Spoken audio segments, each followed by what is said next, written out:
is Thursday, April 23rd, and we'll be reading Judges 6 and 7. All right.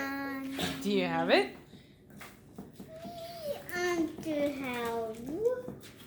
Where is it? Is that 6? That's 6? Yes? Okay. And where are we going backwards? Are you going back to Joshua?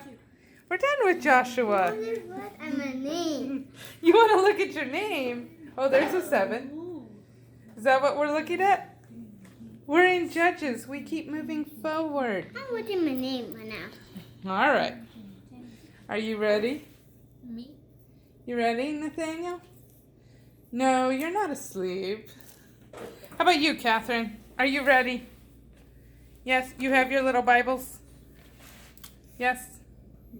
And you have your pink little hair Bow. Well, it's not a bow. It's the other one. The scrunchie. All right. You ready, Gabriel? Okay. We're gonna read Gideon. Gideon. No, listen. 6. The children of Israel did evil in the sight of the Lord, so the Lord gave them into the hands of Midian for 7 years. The hands of Midian dominated Israel, and because of Midian, the children of Israel made hiding places for themselves in the mountains, caves, and strongholds. Whenever Israel would plant crops, the Midianites, Amalekites, and the people from the east would come up against them. Then they would make camp by them and ruin crops of the land all the way to Gaza. They did not leave any provisions behind in Israel, neither sheep nor cattle nor donkeys, for they came with their livestock in tents like a swarm of locusts. They and their camels were too numerous to count, and they came into the land to destroy it. Israel was made weak before Midian and cried out to the Lord. When the children of Israel cried out to the Lord because of Midian, the Lord sent them a prophet who said, "Thus says the Lord God of Israel, I brought you up from Egypt and out of the place of slavery, and delivered you from the hands of Egypt and all your oppressors. I drove them out from before you and gave you their land. I said to you, I am the Lord your God. Do not worship the gods of the Amorites in whose land you are living, but you have disobeyed me." Now the angel of the Lord came and sat under the oak tree in Ophrah, belonging to Joash the Abiezrite. Gideon, his son, was threshing wheat in a winepress to hide it from the Midianites. The angel of the Lord appeared and said to him, "The Lord is with you, O mighty man of valor." Then Gideon said to him, "O my Lord, if the Lord is with us, then why has all this happened to us? Where are all his miracles that our fathers told us about?" They said, "Did not the Lord bring us out of Egypt? Yet now the Lord has forsaken us and delivered us into the hands of the Midianites." Then the Lord turned to him and said, "Go in this strength of yours, save Israel from the control of Midian. Have I not sent you?" And he said to him, "O my Lord, how can I save Israel? Indeed, my clan is the weakest in Manasseh, and I am the youngest in my father's house." Then the Lord said to him, "But I will be with you, and you will strike the Midianites as one man." And he said to them, "If I have found favor in your sight, give me a sign that it is you who are speaking with me. Please do not depart from here until I come to you and bring up my gift and set it before you." And he said, "I will stay until you return." So Gideon went and prepared a young goat and unleavened bread from an ephah of flour. He put the meat in the basket, and he put the broth in a pot and brought them out and offered them to him under the oak. And the angel of the Lord said to him, "Take the meat and the unleavened bread, lay them on this rock, and pour out the broth." And so he did. The angel of the Lord reached out the tip of the staff that was in his hand and touched the meat and unleavened flatbread. Fire rose out of the rock and consumed the meat and unleavened bread. Then the angel of the Lord departed from his sight. Then Gideon perceived that this was indeed the angel of the Lord. So Gideon said, "Alas, O Lord God, I have seen the angel of the Lord face to face." Then the Lord said to him, "Peace be with you. Do not be afraid. You will not die." Then Gideon built an altar for the Lord there and called it, "The Lord is Peace." Even to this day it stands in Ophrah of the Abiezrites. That night the Lord said to him, "Take a bull from your father's herd and a second bull 7 years old. Tear down your father's Baal altar and cut down the Asheroth pole beside it.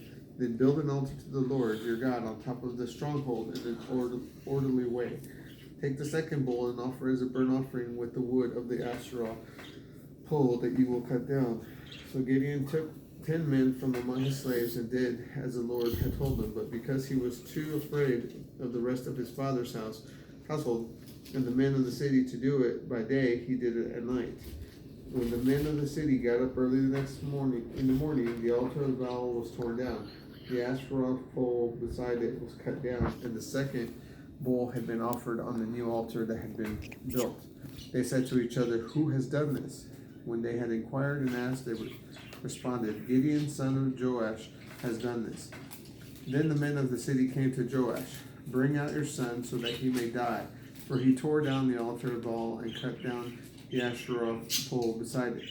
Joash then said to all who stood against him, Why would you plead for Baal? Would you save him? Whoever fights for him will be killed by morning. If Baal is a god, let him fight for himself, for someone has torn down his altar."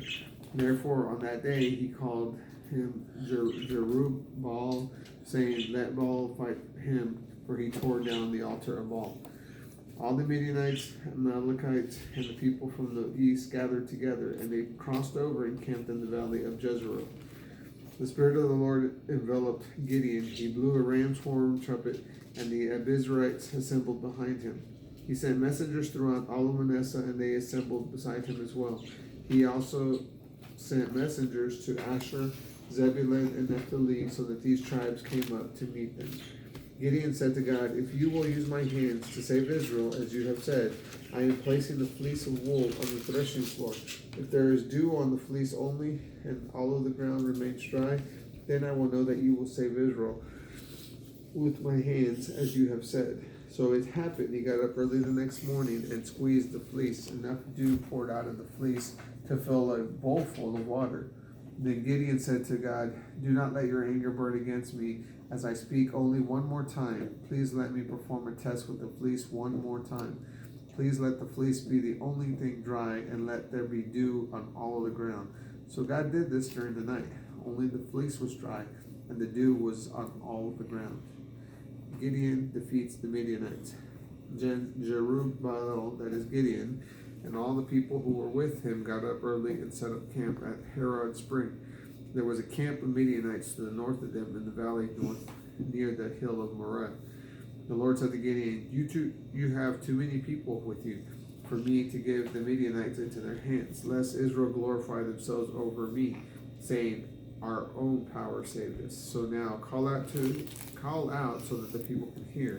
Whoever is afraid or anxious may turn back and leave Mount Gilead. So 22,000 from among the people turned back, and 10,000 were left. But the Lord said to Gideon, There are still too many people. Bring them down to the water, and I will test them for you there.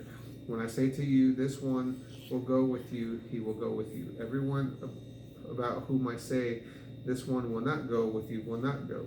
So he brought the people down to the water, and the Lord said to Gideon, You shall set apart by himself everyone who laps the water with his tongue like dogs, likewise everyone who kneels down to drink. The number of those who lapped, putting their hands to their mouths, was 300. The rest of them had knelt to drink water. The Lord said to Gideon, With 300 men who lapped to drink, I will save you and give the Midianites into your hands. All the rest of the people should go home.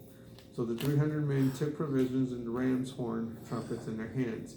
Gideon sent all the other Israelite men to their tents, but he kept the 300 men. Now the Midianite camp was below him in the valley. That night the Lord said to him, Get up and go down into the camp, for I have given it into your hands. Yet if you are afraid to go down, then go down to the camp with Purah your servant. Listen to what they say, and afterward you will be emboldened to go down to the camp. So he and Purah his servant went down near the edge of the camp. Now the Midianites, Amalekites, and the Canaanites covered the valley like locusts, and their camels could not be counted, for they were as numerous as grains of sand on the seashore. Gideon came and overheard one man who was telling his dream to another. The man said, Listen to a dream I had. I saw a dry cake of barley bread rolling into the Midianite camp. It rolled up to a tent and struck it. It fell, turned upside down, and collapsed. The other man responded, "This is none other than the sword of Gideon, son of Joash, the Israelite. God has given Midian and the whole camp into his hands." When Gideon heard the telling of the dream and its interpretation, he worshipped, returned to the camp of Israel, and said, "Get up, for the Lord has given the Midianite camp into your hands." He divided the 300 men into 3 combat units. He gave all of them ram's horn trumpets, empty jars, and torches within the jars. He said to them, "Look at me and do likewise. Watch, and when I come to the perimeter of the camp, do as I do. When I and all who are with me blow the horn, then you will blow the horns all around the camp and shout for the Lord and for Gideon." So Gideon and 100 men with him went to the edge of the camp at the start of the middle night watch. As they were setting the watch, then they blew the horns and smashed the jars in their hands. The 3 combat units blew their horns and broke the jars.